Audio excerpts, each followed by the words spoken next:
The United States imports oil from Saudi Arabia, cars from Japan, TVs from Korea, and whiskey from Scotland. So what do we import from India? We import people, really smart people. And as you're about to see, the smartest, most successful, most influential Indians who've migrated to the U.S. seem to share a common credential. They're graduates of the Indian Institute of Technology, better known as IIT. Made up of 7 campuses throughout India, IIT may be the most important university you've never heard of. This is IIT Bombay. Put Harvard, MIT, and Princeton together, and you begin to get an idea of the status of this school in India. You compute the capacity of the column.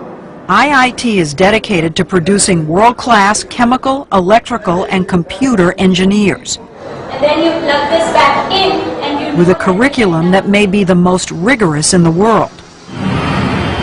Just outside the campus gates, the slums, congestion, and chaos of Bombay are overwhelming. Inside, it's quiet and uncrowded, and by Indian standards, very well equipped. Getting here is the fervent dream of nearly every schoolboy. With a population of over 1 billion people in India, competition to get into the IITs is ferocious. Last year, 178,000 high school seniors took the entrance exam called the JEE. Just over 3,500 were accepted, or less than 2%. Compare that with Harvard, say, which accepts about 10% of its applicants. The IITs probably are the hardest school in the world to get into. In the whole world. To the best of my knowledge. Vinod Khosla got into IIT about 30 years ago. After graduating, he came to the U.S., co-founded Sun Microsystems, and became one of Silicon Valley's most important venture capitalists. He's one of thousands of IIT graduates who've made it big in the U.S. How significant would you say the impact of IIT graduates has been on the American technology revolution? It's far greater than most people realize. Microsoft, Intel, PCs, Sun Microsystems, you name it. I can't imagine a major area where Indian IIT engineers haven't played a leading role. Leading role? A leading role, and of course the American consumer and the American business in the end is the beneficiary of that. It isn't just high tech. The head of the giant consulting firm McKinsey & Company is an IIT grad. So is the vice chairman of Citigroup and the former CEO of U.S. Airways. Fortune 500 headhunters are always on the lookout for that IIT degree. They are favored over almost anybody else.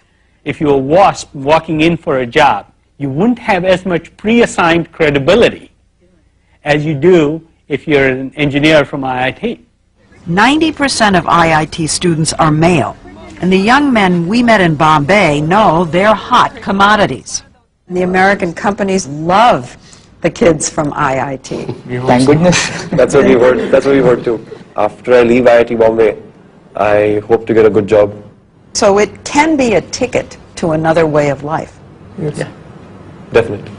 And a ticket out of India. How many of you think that you're going to end up in the United States? For a while, I think all of us would be there. Maybe at for some work. stage. At some stage. That's not the way it was supposed to be. I want my country to be strong. Nehru, India's first prime minister, created IIT 50 years ago, just after independence, to train the scientists and engineers he knew the nation would need to move from medieval to modern. He never imagined India would be supplying brain power to the whole world. Would you say that IIT graduates are India's most valuable export? Yes, undoubtedly. N. Ram, one of India's leading journalists, says that because the stakes are so high, a kid starts preparing early.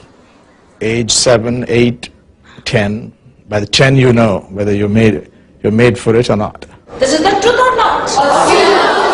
And at least half of these 10-year-olds told us they think they're made for it. But just standing out in school won't be enough. Two valences to the other. At about 16, they enroll in a prep class where they're drilled for the IIT entrance exam. There are even pre-dawn tutoring classes. 4:30 to about 8, they're grilled, and then they go to school, Regular school. regular school. 4:30 to 8 a.m. Yes. Are you saying they do that every day? Yes, every day for that period. 2 years. Particularly 2 years. Classes 11 and 12, you do nothing but study. And parents hover and push and fret. I normally stay up all night and study for my exams. So during this preparation, my mother never used to let me prepare my own cup of tea. So if you stayed up all night, she stayed up all night to make your stay up tea? with me, yeah. After years of preparation, the day they and their families believe will make or break the future finally arrives. On the day of the exam, my dad, my mom, and my younger brother, they all accompanied me to the center. I said, okay, now you can leave. I'll come home on my own. But I was literally amazed when I came back out of the center and see my parents and brother still waiting for me outside the center. How many hours? It was close to 6 hours. 6 hours of testing, then an excruciating month-long wait for the results. They put them up on the web and you can call Phone, them you up, can call and them. after 10 days you get a letter. So But it's on the web so everybody knows. Yeah. Yeah. You never get your marks. you just Nobody get your knows. all India rank. You just get your rank.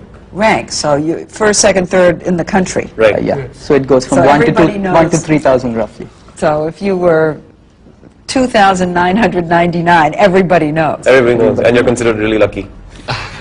The top rankers get their photographs in the paper and all. So The high ranks, the high Yes, ranks. he's one of of them. course. You were one of them? Yeah, somewhat. Yeah. What number? I was 196. Did you get your picture in the paper? Oh yeah. The ranking isn't just an ego trip. The top kids get to choose which campus they want and which major. It's a big deal in India. It is. Narayana Murthy, founder of the huge software company Infosys, is known as the Bill Gates of India. It's very easy to lose hope in this country. It's very easy to set your aspirations low in this country. But amidst all this competition among high-quality students, this institution of IIT sets your aspirations much higher. Now what about your own son? Well, my son, he probably wanted to do computer science at IIT. To do computer science at IIT, you have to be in top 200. And he couldn't do that, so he went to Cornell instead. Think about that for a minute. A kid from India using an Ivy League university as a safety school. That's how smart these guys are. I do know cases where students who couldn't get into computer science at IITs, they have gotten scholarship at MIT, at Princeton, at Caltech. Yes, sure. You wouldn't mistake this for MIT or Caltech. It's the final exam of metal fabrication class required for every IIT freshman. Call it shop class on steroids. Using just a saw and a file, students have to cut quarter-inch steel into an assigned shape, measured to the millimeter. It's an illustration of IIT's emphasis on engineering basics, precision, and discipline. Nobody majors in music at IIT. The education is not well-rounded. But in science and technology, IIT undergraduates leave their American counterparts in the dust. When I finished IIT Delhi and went to Carnegie Mellon for my master's, I thought I was cruising all the way through Carnegie Mellon because it was so easy relative to the education I had gotten at IIT Delhi. If you think of engineering students as nerds, not particularly bold or creative, IIT somehow breaks the mold. It turns computer geeks into risk takers and leaders. I'm wondering why so many IIT graduates are entrepreneurs. Why so many do start their own companies. I think it's because of the confidence. We are lucky enough to be told by people around us that we're good and that we have a bright future, and that gives us a lot of confidence. There's something else. Students act like entrepreneurs the whole time they're at IIT. They run everything in the dorms, which might be mistaken for cell blocks if not for all the Pentium 4 PCs. They organize the sports themselves. They even hire the chefs and pick the food in the mess halls. And unlike so many other institutions in India, they all know they're here because they deserve to be here. Can you slip somebody a couple of rupees and say, come on, get my son in? No, no, never. Impossible? Impossible, impossible. There is no corruption. It's a pure meritocracy. IIT may also be one of the best educational bargains in the world. It costs a family just about $700 a year for room, board, and tuition. That's less than 20% of the true cost. The Indian government subsidizes all the rest. While some IIT grads stay and have helped build India's flourishing high-tech sector, almost 2/3, up to 2,000 people leave every year, most for the U.S. Some people would say you're subsidizing factories which produce largely for the higher end of the American employment market. So there's this debate here that says, why are we spending so much money to educate these brilliant young men who just leave? You don't have to be crudely nationalistic to raise this question. There's a need here, there's a demand here, and these guys are simply not available. How many of them ever come back? Very small percentage. But my view is that we also have to work harder here to make it attractive for them to come back. Murthy is doing his part. His software company, Infosys, hires about 150 IIT graduates every year to stay and work in India. He says the brain drain doesn't worry him. Sure, Nehru wanted all these young men and women to contribute to the success of India, and they are contributing to the success of India in some way, because today the respect for the Indian professional is much higher in the United States than what it was in the 50s. But does that translate into investment money coming into India? Some of these people who have reached the higher echelons in the corporate world in the US, they have persuaded their corporations to start operations in India, whether it's Texas Instruments, whether it's General Electric, whether it's Citibank. So it does mean investment back here? Oh yes, it does mean. I have no question that India now is benefiting significantly from this cycling of knowledge, the back and forth, no question about it. And individual IIT grads are sending lots of money back home too. But the U.S. still gets the better end of the bargain. How many jobs have entrepreneurs, Indian entrepreneurs in Silicon Valley created over the last 15, 20 years? Hundreds of thousands, I would guess. For this society? For this society here in America. For America to be able to pick off this human capital, these well-trained engineers with great minds, is a great deal.